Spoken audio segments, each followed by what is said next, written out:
Okay, in this video, we are going to be talking about valid claims. And based on information that we're given, can we conclude that something is valid? So when we are talking about valid conclusions, valid claims, are we talking about random samples? Are we talking about the whole population? And we really have to think about what we're actually looking at.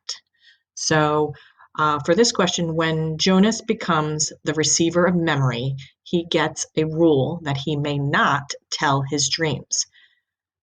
He wants to know how many of his 50 classmates have the same rule.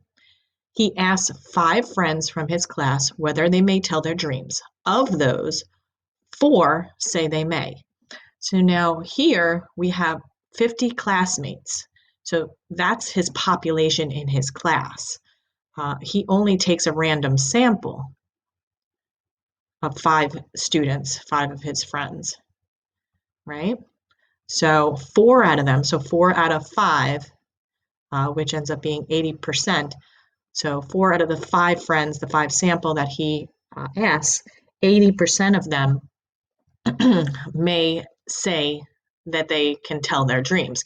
He cannot. So we have to, based on this information, based on this data, which of the following conclusions are valid? So make sure you read all of them before making your selection. So we want to choose just one answer.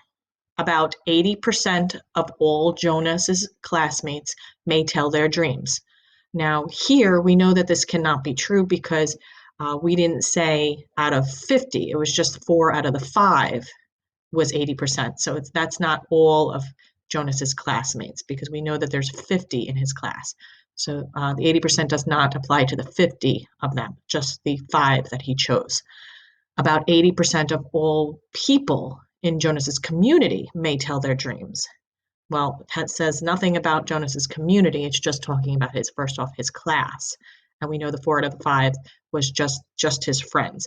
So we know it can't be B. So process of elimination, we're most likely concluding that it's C.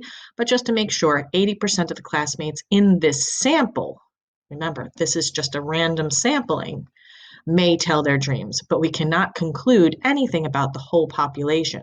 So there may be more out of these 50 classmates that may tell their dreams. But just out of the 5, 4 of them did say yes.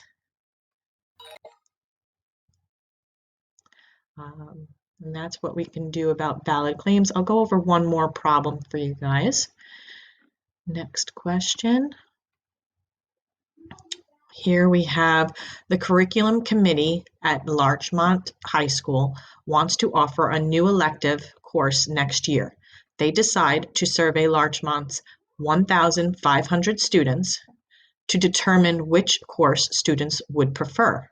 The choices are history of art, robotics, and money and you. Which of the following survey methods will allow the committee to make a valid conclusion about which course the students in Larchmont prefer? So the 1,500, the 1,500 students here, this is our population. So the choices that they have here are just these 3. So which of the following survey methods would be the best? So ask 150 students in science classes which course they would prefer. Well, someone in science class, okay, may prefer robotics, but would they choose art, history, or money and you? So serving just a random sampling of one science class might not be the best thing.